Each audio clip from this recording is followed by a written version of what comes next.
Cook that up, Quay.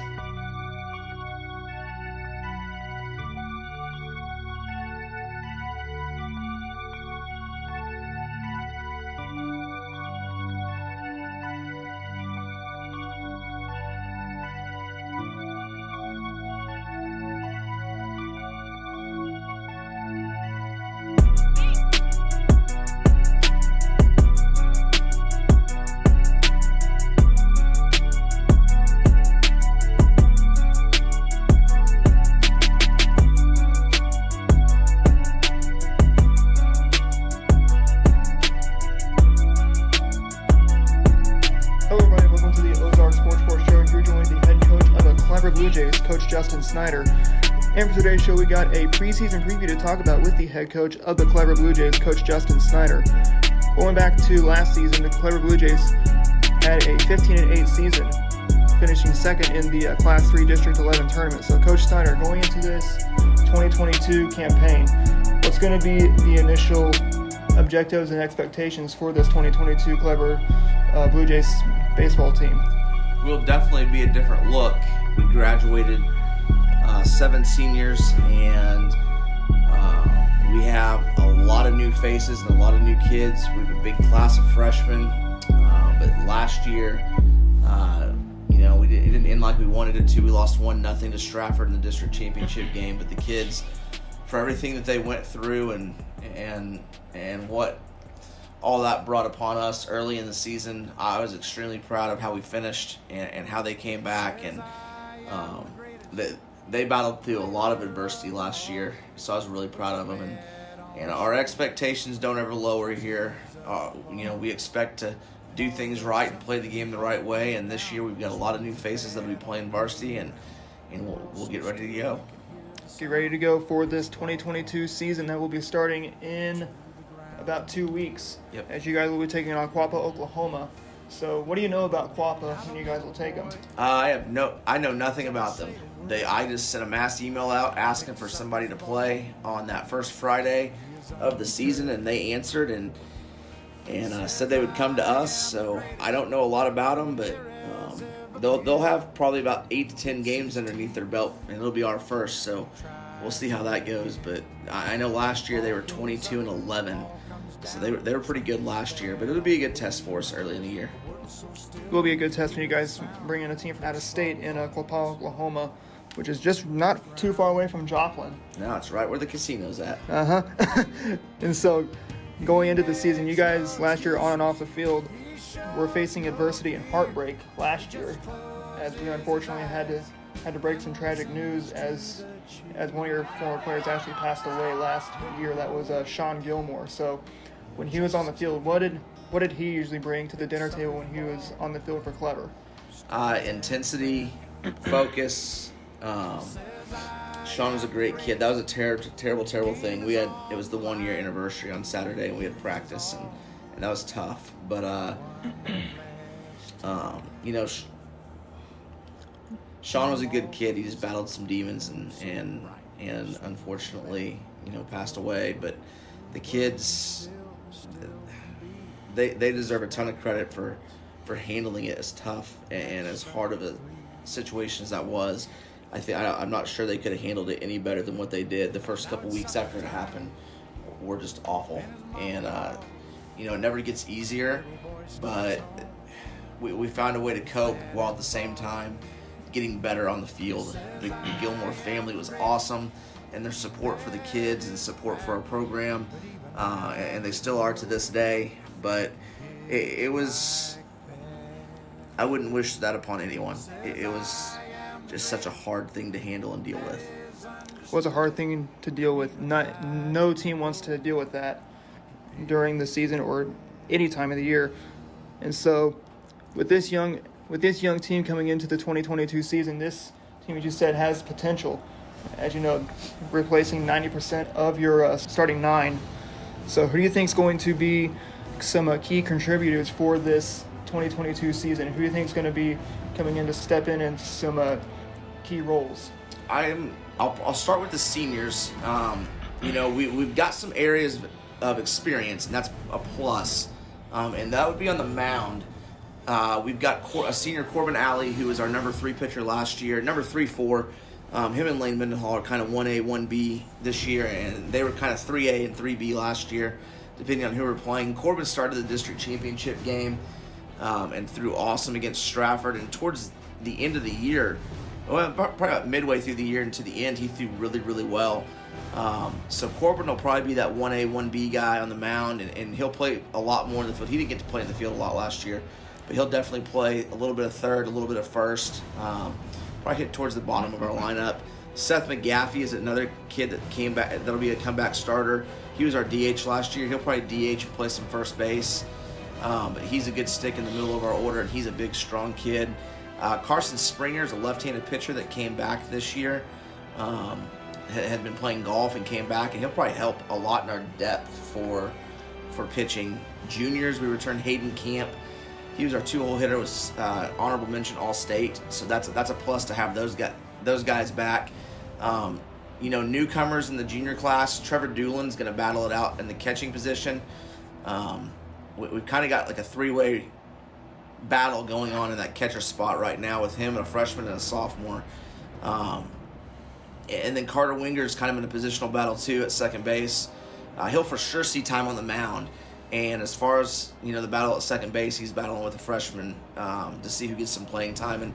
And that's, the catching spot and the second base spot may be 2 places that don't get settled for a little bit for us. As far as the freshmen and sophomores go, Braden Virch will probably start in center field for us and be our number 3 pitcher. He's a good little lefty, can cover a lot of ground. Reminds me of Trace Comer with his jumps he gets in the outfield. He'll hit the top of the order for us. Let's see here. Lane Mendenhall will be our, 1A, 1B guy on the mound. He was 5-0 as a freshman last year with an ERA in the low 2s, I believe, maybe around the 2-3 mark. But he's shown a ton of improvement strength-wise and has grown a couple more inches, and we'll hit in the middle of our order. But he's going to be a big piece to the puzzle for us. His velocity has jumped a lot since last year, so we're looking forward to that. He's got a plus curveball to go with the fastball. Freshman-wise, I think we'll start a freshman at shortstop. Owen Hall, very fundamentally sound. Caleb Smith will battle for some time behind the plate. Brennan West is another big, strong kid that's very athletic, that's going to compete with Carter for time at second. He will see time on the mound as well. Landon Flood will probably be a little bit in third base and left field. He's another transfer with Owen that will start for us probably, and he'll hit in the middle of our order. He's a big, strong freshman as well. And there's a lot of freshmen and sophomores that might see some time. Austin Scott will battle. He's that third guy in that catcher spot, and then I'm sure I'm leaving somebody out. We've got so many new kids, it's hard to really remember them all right off the top of my head, but we're going to be young, but we've got some talent, and I like where we're at a week into practice, and the kids are competing well. Kids are competing well after 1 week into practice, and now going into this season. What are the fundamentals that are going to be teaching your players of baseball? We're starting from ground zero. We have so many new kids. We're putting in a new base running system. We're not really changing our defensive system. We've fielded at a very high rate the last couple of years. Actually, probably the last 5 or 6 years. I would like to think we're one of the best fielding teams in the area as far as defense goes. The mound, our key thing on the mound is going to be, throwing strikes early and getting guys. We want our starters to get us through 5 innings, and if they can get us to the 5th, then I feel good about things. But, our key is going to be outfield play. I've got a lot of infielders or former infielders playing the outfield around Virch, and when he pitches, we could possibly have 3 former infielders playing the outfield, which is not anything new here. It's just we've got a log jam up the middle and on the left side of the infield, so we had to move some kids, and sometimes when you get to high school and college, it's about, where can you help the team, and we've got a lot of unselfish kids, but our defense, I think, will be very good. It will definitely be a little bit ahead early in the season from our offense. deep, or which what you said with those fundamentals of baseball, starting from ground zero, doing something a little different, especially with the base running that you guys are doing. Now going throughout each and every game and each and every practice, what are the expectations that you're going to be setting for your players for each and every game and each and every practice? Our non-negotiables are pretty simple. Compete, put all the effort you have into it, and don't ever quit no matter what, and just compete every day. I want Bulldogs or dudes is what I want. I want 9 guys on the field competing every day, and I want a bench that supports the teammates that are out there and just compete. I think that we switched conferences a few years ago, and it's been a very eye-opening experience for a lot of our programs here at the level that they compete at, and it's a different, moving up to class 3 and a borderline class 4, it's a whole new world for a lot of us, and the competitiveness is a key for everything for us. Going up to a new conference, coming up on, I believe, 3 years from now, you guys went to the Mid-Lakes from the Yes. SWCL, thanks to you guys getting football. So Yeah. with Clever having football for about 3 years now, 2 years with varsity football, with the players that you have for varsity football, what does that do for your baseball team when you guys have players that play football as well? I want them to play football and I want them to play basketball. I think the biggest difference that we've seen is this is the first year. Last year we started to see it with some of the guys, but we've got some physically developed kids that are strong this year. Our freshmen are lifting on par with our seniors right now, and sometimes some of them are outlifting them. But we've got kids on this team competing in the weight room day in, day out, and it's a great thing to see. I feel like strength-wise, we are as strong and athletic as we have ever been here. That has been probably, for me, the biggest plus in the benefits that football's brought to us. Those are some big benefits that football has brought to you guys. Now, looking at your schedule, there is some meat on the bone with your schedule. As we did say, you guys do play Quapaw, Oklahoma, along with Purdy, Reed Spring, Forsyth, Diamond, Wheaton, Stratford, Aurora, Blue Eye. Can't forget about that Clever right off the bat tournament, along with Mount Vernon, Spokane, Monette, Exeter, Billings, East Newton, Wheatland, Skyline, Fairgrove, Purdy, Crane, which is my alma mater, Conway, Marion Sierra Lee, Morrisville, Stoutland, and Cassville going out with that schedule. So when you have that schedule with some big schools and some small schools, what does that do for your players when you play, let's say you play Aurora one night and then Spokane the next night? It's tough, but it provides a little bit more balance with a young team. We tried to even out the schedule this year, and some really tough games early, some tough games middle, and some tough games at the end. Sprinkled in with some smaller schools just to kind of help the kids gain some confidence maybe throughout the year. But even the small schools that we're playing are going to be really good Class 1s and Class 2s. So I feel like we've got a pretty good schedule put together, especially for the group of kids that we've got this year. Especially a pretty good schedule you guys have put together for this Clever team. And now you guys will also have your Clever right off the bat tournament, which is about the last week in March, I believe.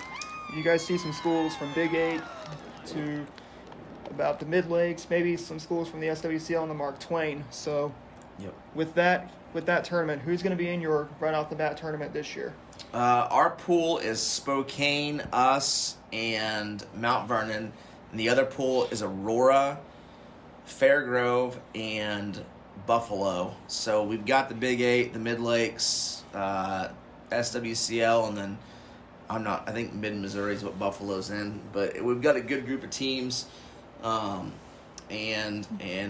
I think it'll be it's always been a really good tournament to start the year off, and a very tough one. It's a very tough one to see. We don't see Springfield Catholic this year in the right off the bat tournament, Nope. but we do see some schools like Aurora, Mount Vernon. I believe it's going to be their first Yes. year in the right off the bat tournament. They came in last year. They used to be in it, and they got out for a while. They came back this year. So Mount Vernon's back in the right off the bat tournament.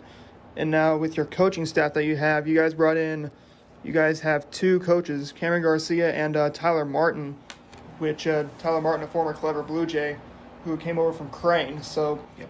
what are their roles that they will have this year? We've all kind of split the roles up. I'm going to be calling pitches.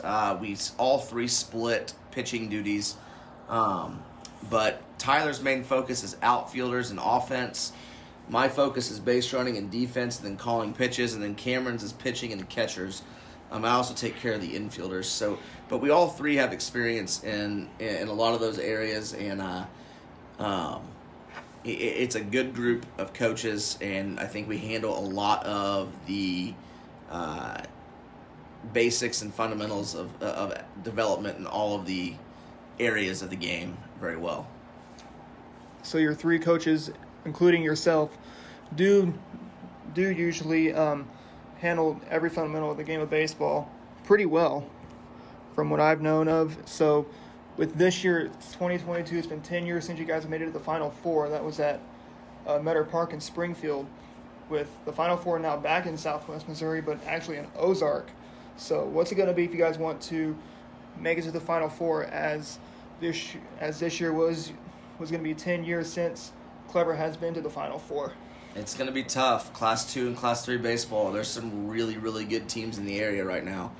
And, we're even a borderline Class 4, so we could be, that Class 4 school on the low-end side. And if that happens, and, I'm not sure if this group is, you never know, they could surprise. We might be a year or two away from, competing for a Class 4 district championship. But if we're Class 3, then I like our chances to stir things up and have a shot. Stir things up and have a shot in this 2022 spring season. And now, what's going to be the Clever way of coaching that you coach your players? Just play hard and compete. As long as the kids compete, I'm happy with anything that takes place. It's just to me, that's a non-negotiable, to give 100% effort and compete every night, and control what you can control, and don't worry about the things you can't. Don't worry about the things you can't, and just control what you can control during this season. And now, what are the big words that you lecture to bring a win to your clubhouse? I think the competitiveness part. We're going to make mistakes with how young we are, and that's just going to come down to, you make a mistake once, learn from it. You make a mistake twice, learn from it. You make a mistake 3 times, that's a choice. So, and handle the mental and physical part of the game. It's important at this level of high school baseball and the teams that we play. So I have no doubt this group's going to come out and compete well. No doubt that this team is going to come out and compete very well, whoever they're playing this year. Now, looking at spring baseball for every class, 1 through 6, who do you think is going to be the top dog in class 1, 2, 3, 4, 5, and 6? Class 1, I don't know a lot about, so I'm not going to say a lot about class 1. Class 2, we were actually talking about this earlier. I think class 2 might be one of the deeper classes this year. You've got Hartville. They're always a borderline class 2 and 3, but they'll be tough if they're class 2. Purdy, you can never count Purdy out. Coach Hughes does a great job down there. Norwood should be good. Seymour, I think, will be decent. Mansfield's always good. Morrisville and Marionville should be really, really good this year. I know they both had really good falls. Or not Marionville, but they're the defending state champs. So I think Class 2 is just going to be an absolute battle. Class 3, I think the favorite in Class 3 is going to probably have to be Stratford or Fairgrove. They've got so much coming back. And that's if they're Class 3, because all 3 of us, Fairgrove is actually Class 4 in basketball. So they could be Class 4 as well. But,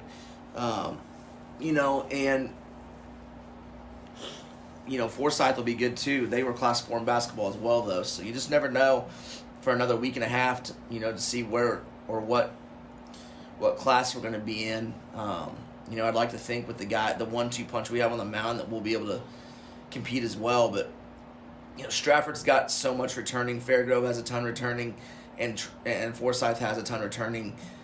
Everybody's got a clear-cut number 1. It's just going to be an absolute fight in Class 3. 4, Hollister should be good. Aurora will always be good. Catholic should be really good. And in Class 5, you just can't count Coach McGee out at Willard. And, I don't know a lot. And I know Joplin and Kickapoo probably will be some of the top tier Class 6 programs. I just don't know a lot about anything other than Class 2, 3, and a few of the Class 4s around the area this year. Carl Junction, I think, will be really good too. Carl Junction looks to be really good, but we don't know about Class 6 because with baseball not up to Class 6, some schools like Nixa, Ozark, and the Springfield schools like Glendale, Hillcrest might be a Class 6. They might be Class 5 still. Yeah. Kickapoo probably will be Class 6. Carthage probably Class 6. Branson, Republic. So we don't know how good these teams are going to be that were Class 5, but now went up to Class 6. And now across the state for each class, excluding Southwest Missouri, who do you think is going to be at the top? Well, I don't know. Throughout the state. I don't know a lot about. Since I stopped coaching travel ball, I don't know a lot about the other teams around the state. I'm trying to think. Orion will be really good in Class 1. They always are. I talked to their coach at the clinic. Valley Catholic is a school that's going to be really good. They always are. Your St. Louis Catholic schools, they tend to be really, really good. Francis Howe is always really good. There's just good baseball all over the place, and I don't know a lot about them, so I don't really want to say too much because I don't know, who's going to be really good and who's going to be bad. So I don't want to say something I don't know anything really about them. Don't want to say something really bad that you don't know about them in this this season that's coming up. And now going down for the Mid Lakes, where do you guys think you guys will be in the Mid Lakes, competing with the Straffords, the Fairgroves, the Forsyths, along with the Skylines? I believe that's everybody in the Mid Lakes. Yeah, there's only I guess 5 teams now since Stockton left. It's going to be a dogfight. Like I said, Stratford and Fairgrove, I think, have to be 1-2. I think Forsyth, us, and Skyline, Forsyth's got a little bit more experience than us. Us and Skyline, perennial good teams. It's just, you've got 5 really good baseball teams in that conference. Stratford's got a kid that throws 90-91. Fairgrove's got 8 starters back. I think Forsyth has a bunch of starters back, and Skyline, I think, is kind of like us. They graduated quite a bit, but they do have a returning pitcher that had an ERA under or right at 1 last year in the younger Pinion kid. So it's just a fight every night in the Mid Lakes, every night. It is a fight every night in the Mid Lakes, every night. And from what I saw in this schedule, you guys will not play a bonus Saturday on Saturday the 19th, as you guys will go to Purdy. So when you guys are going to be at Purdy, you won't see Monette, but you will see Purdy. So is that something a little strange that you guys will just be playing just one game on Saturday? We actually moved the Purdy game to a different day, so we don't play them on the 19th. We play them later in May. I may not be updated on the Mission site. Yeah, we play Quapaw on the 17th or 18th, and then we're off until the ROTB that following Monday. I'm not sure if that's what it shows or not. Yeah, it hasn't been canceled yet, but we moved the Purdy game to May 3rd. May 3rd and after that, you guys will play another SWCL school in Crane. That will be here, as that game was actually called off last year due to weather. So Yep. When you guys play the schools of Billings, Crane, Purdy, Blue Eye, and Spokane, what does that say for when you guys play your former conference members of, once again, Crane, Billings, Purdy, Blue Eye, and Spokane? It's just fun to hook it up with the people you have relationships with. I know a lot of the coaches aren't around. I know Coach Hartman's retiring this year. I think that makes him the last guy that was really there whenever I was there. I can't think of. I guess Coach Ayers at Blue Eye was there, but I can't think of anybody in the SWCL that was around whenever I was there. Coach Willis is back at Sparta, but we don't play them. That was really around whenever I'm around. So it's fun just to hook it up with those guys again, though. It is fun to hook up with the old SWCL schools. And you guys also play, I believe, 2 schools from the 07, the Ozarks 7, in Wheaton and Exeter. So when you guys have played Exeter and when you guys played Wheaton, what are you guys mostly expecting when you guys played those schools? I don't know anything about any of them. So I know Exeter had a really good middle school group last year. That was 8th graders. and they finished, I think, 500 in the fall, but I really don't know a lot about them. I try to get out in the first couple weeks and go watch everybody that will play. So I'll find some stuff out on them and get some scouting reports, and we'll go from there. And what's going to be one word that describes this Clever Blue Jays team in 2022? And I want some dudes, some guys that want to get out there, compete, and battle. That's all I really care about. Just some dudes that can go out and compete. And now, 30 final words you had to say to all the coaches that are going to be playing this year, starting with the coach from Quapaw, Oklahoma, and ending with the coach from Cassville. What would your words be to all those coaches that you're going to be playing? I'm just excited to see the guys and watch kids, play the game of baseball. And I think after 2020, we just got to say that we're just blessed to play the game and hope that we don't get stopped like we did then. And I think it gave everybody a new appreciation for, everything, just being able to play. So it's just fun to hook it up and watch kids compete and learn life lessons from the game of baseball. Compete and learn life lessons from the game of baseball, as baseball is a sport that turns boys into men. And that will end today's show for today. We hope you enjoyed our show. We hope you enjoyed us sitting down with the head coach of the Clever Blue Jays, Coach Justin Snider. If you want to stay connected with the Clever Blue Jays through their social media, be sure to like them on Facebook. Also follow them on Twitter. Their Twitter is at CHS Baseball. Once again, CHS Baseball on Twitter. Also check out Mission.org for their schedule. As I will mention, they will take on Quapaw, Oklahoma. That will be on Friday, March the 18th, right here at Clever. Also check out their website. Their website is at cleverbluejays.org, I believe. Yes. And if you want to stay connected with Ozarks Sports Report through our social media, be sure to like us on Facebook, follow us on Twitter, subscribe to our YouTube channel, follow us on Instagram, and check out our website. Our website is ozarksportsreport.wixsite.com/ozarksportsreport. One final time, I want to thank head coach Justin Snider for sitting down with us to talk about the upcoming season for this Clever Blue Jays team. We'd like to wish Coach Justin Snider and the Clever Blue Jays best of luck in the 2022 spring season. One final time, I'm Adam Smith from the Ozark Sports Report saying, have a good day, everybody.